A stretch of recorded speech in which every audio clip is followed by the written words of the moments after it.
Welcome all of you, the viewers of Poland Daily Culture. My name is Maria Kądzielska and this is the best cultural show in English in Poland. And we have a special guest for you. Today with us is Magdalena Białecka, a orchestra woman, so composer, a researcher in music, almost a doctor, and moreover a organist. Magda, you've told us about many elements of your music career, what you're doing, what you're writing, but let's go back to the beginnings, because you actually started as an organist, so someone playing organs, which are a special instrument because first of all it's very big, and you cannot practice at home. You at least need to find a close church or a place where you can perform it, use it. And as I also understand, you play the organs with your hands and with your legs. Am I correct? That's true.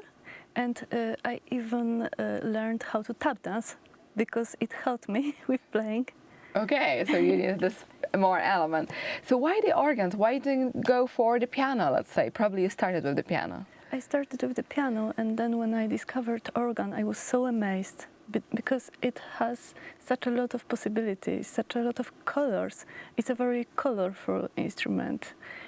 You can choose the stops you like, the registers you like, you can combine them, and also every instrument is different.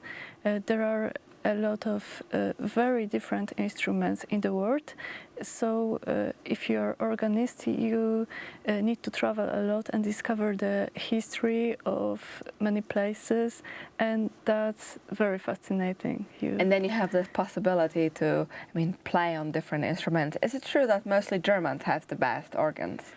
That may be true in some way, like of course Johann Sebastian Bach worked in Leipzig the most of his life, and also many other German composers were also organists at the same time, and there was a very important North German school of organ building. But also in France, in Italy, in the Netherlands, we have a lot of very interesting, very different organs. Could you give us examples of, let's say, two organs which you played on, and what were their difference, and which, for example, do you prefer the most? What is your favorite organ? You cannot even compare the romantic, very big symphonic organ to, for example, the Renaissance very tiny organs that are also amazing, that are so special, that are the history that is alive, that you can touch with your fingers while playing. So I do not have my favorite organs. Maybe someday I will make somebody to build one. And well, talking about this, who is your favorite composer when it comes to playing organs? Do you have like any special pieces which you actually especially like to play, or that you are in somehow special for you? I feel very attached to Olivier Messiaen. It's a 20th century French composer and also organist, and he was in some kinds impressionistic, but of course was more modern, and he created his own musical language that based on the different modes, so his understanding of harmony, of rhythm was very individual.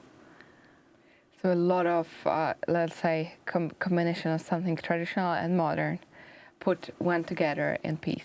So is it true that in organs you can actually find the sounds of like most of the instruments that we actually have, so of other instruments, so organs are themselves as a small orchestra? That's true, because the role of many registers was to imitate the instruments, because it was not easy to hire the musicians. It was the job that was well paid in the past. So some churches or some towns decided to build the organ, and then just one person was hire needed one to- person instead Yeah. of the whole orchestra. Well, that's understandable. So what is left for us right now, the viewers of Bill and Daylight, is to ask this important question. Do you know the nearest organs and who built them, and have you ever heard them? Probably they are in the nearest church. But it's always worth to see and worth to listen to such sort of music, because as you can hear, all of them has special history and all of them sound differently, and maybe you will even have a chance to listen to Magdalena Białecka playing, and that's what we wish for you. And again, thank you very much for watching our show.